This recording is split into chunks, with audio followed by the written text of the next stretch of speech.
بسم اللہ الرحمن الرحیم الحمد للہ والصلاة علی اہلہا۔ سوشل میڈیا پر رائج روایات کی تحقیق سلسلہ نمبر 82۔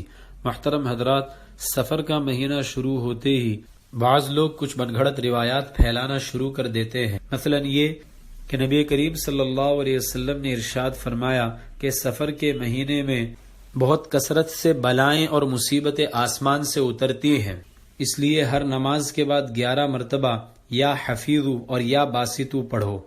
محترم حضرات، اس طرح کی کوئی روایت آپ صلی اللہ علیہ وسلم سے ثابت نہیں ہے۔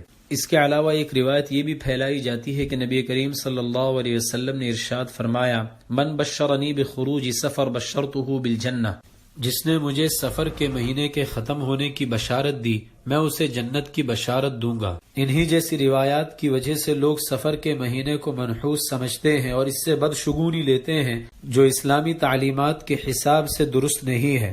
نیز یہ روایت بھی من گھڑت اور جھوٹی ہے۔ دیکھیے الاسرار المرفوعہ صفحہ 473، الدر الملتقط صفحہ 87، الفوائد المجموعہ صفحہ 60، کشف الخفا صفحہ 2418، تذکرۃ الموضوعات صفحہ 116 اور موضوعات الصغانی صفحہ 100۔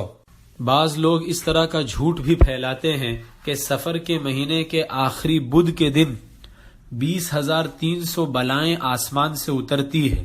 جو ان بلاؤں سے بچنا چاہتا ہے اسے چاہیے کہ آخری بدھ کے دن چاشت کے وقت 4 رکعت نماز پڑھے، جس میں ہر رکعت میں سورہ فاتحہ اور سورہ کوثر 7 بار پڑھے۔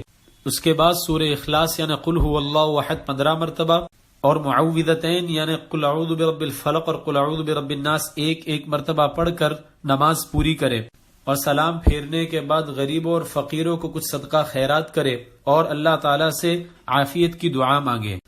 جس نے اس طریقے سے نماز پڑھی وہ تمام بلاؤں سے محفوظ ہو جائے گا۔ محترم حضرات، یہ بالکل جھوٹ اور من گھڑت بات ہے اور بدترین قسم کی بدعت ہے، اس سے بچنا لازم اور ضروری ہے۔